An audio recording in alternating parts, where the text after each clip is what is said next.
A estação estava silenciosa, com o som distante de um trem chegando, cortando o ar fresco da manhã. O cheiro de metal enferrujado e madeira velha dominavam o ambiente. O homem, com uma jaqueta simples e uma mala de viagem ao lado, aguardava na plataforma vazia, observando o trem parar lentamente diante dele. O sol começava a nascer, tingindo o céu de tons de rosa e lilás, e as primeiras luzes da manhã iluminavam o cenário desolado. Ele desceu do vagão, os passos ecoaram no silêncio, e seguiu em direção à saída. Não era um viajante comum. Carregava consigo um dispositivo estranho, uma pequena caixa metálica com luzes piscantes, presa à cintura por um cinto desgastado. Seu nome era Samuel Seide, e fora enviado para investigar relatos sobre teias. Foi contratado por uma universidade de Moscou após uma série de incidentes bizarros. Moradores próximos a um campo abandonado afirmavam sonhar com vozes desconhecidas, ver paisagens nunca vistas e sentir emoções que não lhes pertenciam. Alguns acordavam com palavras em línguas estrangeiras escritas nos diários, embora jurassem não terem anotado. Samuel, cético por natureza, atribuía os relatos a superstições locais, mas o dispositivo em seu cinto sugeria algo mais complexo: um captador de frequências cerebrais, projetado para detectar padrões anormais de atividade mental. Ao chegar ao campo, ele notou as redes. Enormes, brilhantes sob o sol, estendiam-se entre as árvores como fios de seda prateada.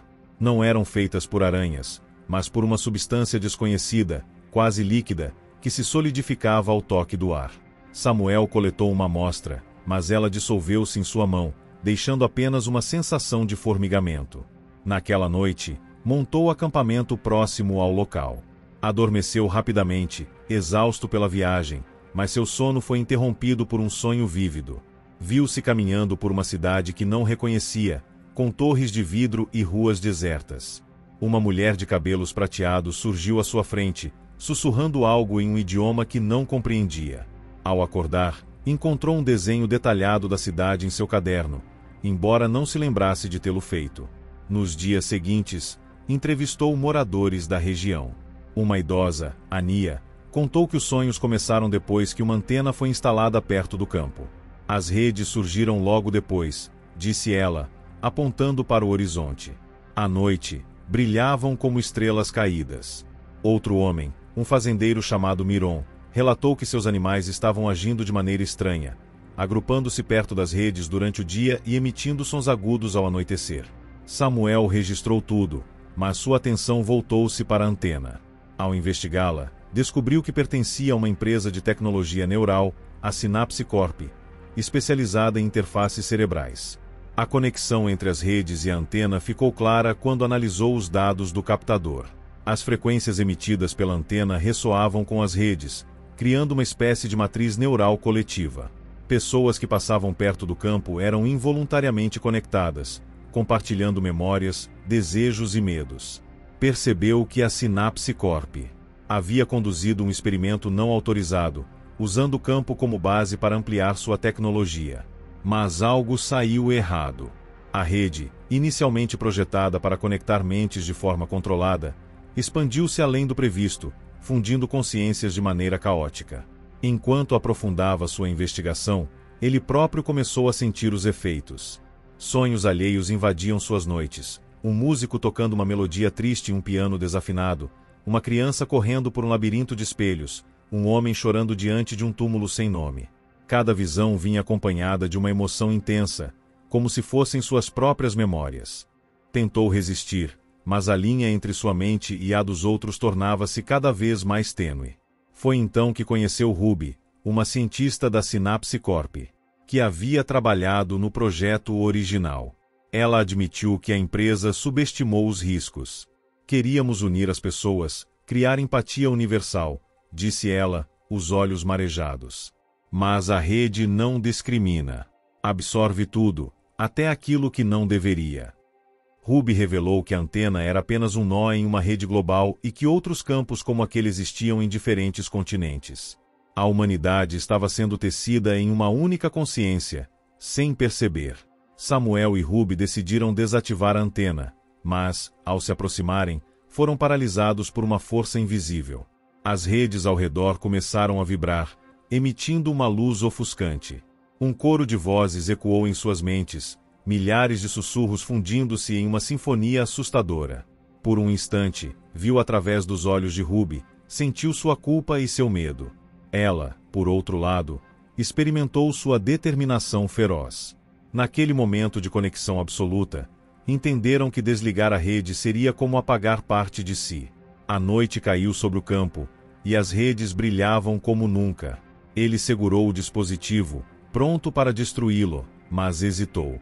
Sabia que ao fazer isso condenaria a tecnologia que poderia salvar vidas, mas também preservaria a individualidade humana. Ruby tocou sua mão, e, por um segundo, compartilharam a mesma dúvida.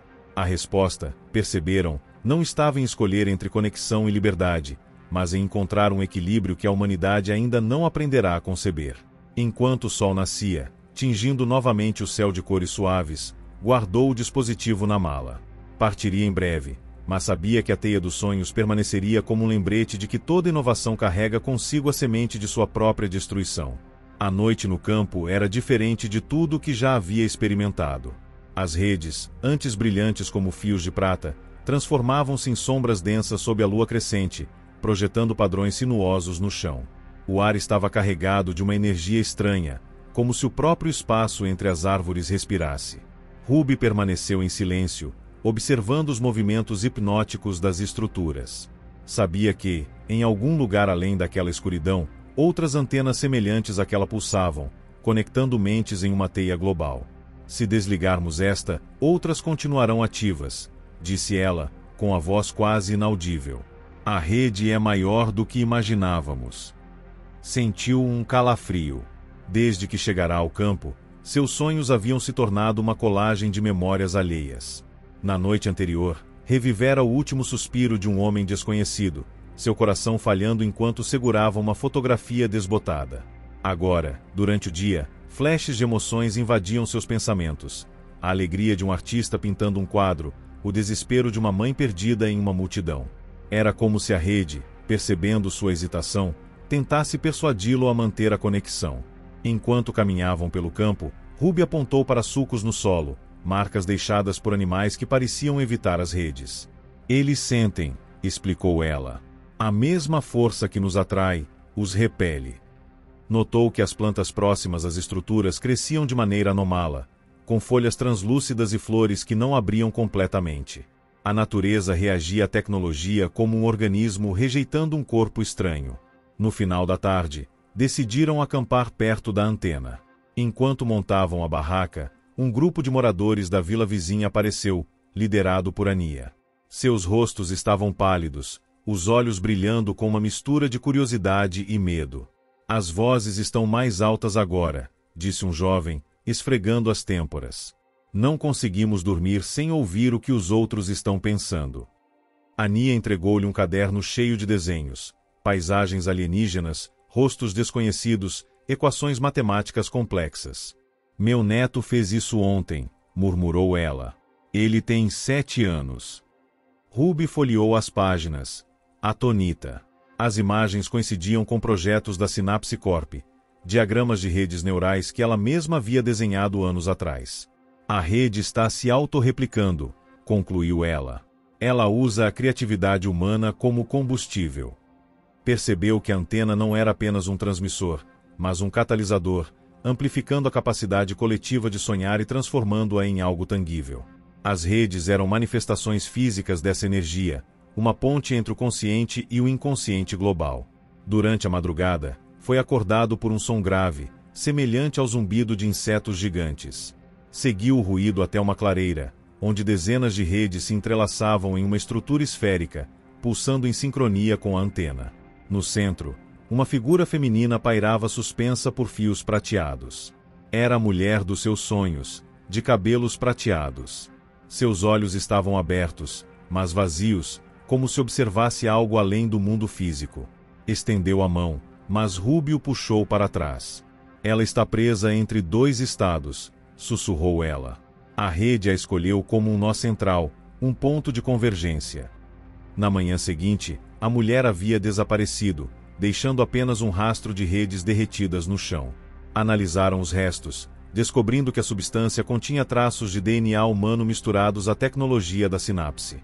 A rede não estava apenas conectando mentes, estava fundindo biologia e máquina, criando uma entidade híbrida. Isso explica os sonhos compartilhados, disse Ruby. Não são apenas memórias.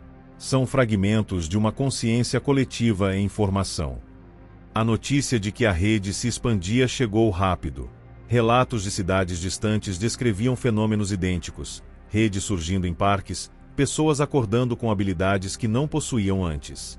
Um músico em Kyoto compunha melodias em línguas mortas. Uma criança em Buenos Aires desenhava mapas de constelações inexistentes. A Synapse Corp emitiu um comunicado negando responsabilidade, mas sabia que aquilo era apenas o começo. A antena no campo era apenas uma peça de um quebra-cabeça muito maior. Sabia que não podiam ignorar o que havia acontecido. A teia dos sonhos era muito mais do que uma tecnologia mal usada. Era um reflexo da própria humanidade, suas esperanças, medos e desejos projetados em um tecido invisível. Olharam-se, compreendendo que a verdadeira batalha não estava apenas contra a Synapse Corp, mas contra a própria natureza humana. A conexão era inevitável, mas a liberdade também era essencial.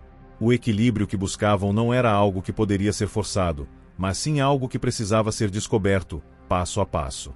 Ao partir do campo, carregava consigo não apenas a mala com o dispositivo, mas também a carga de uma descoberta que poderia mudar o mundo.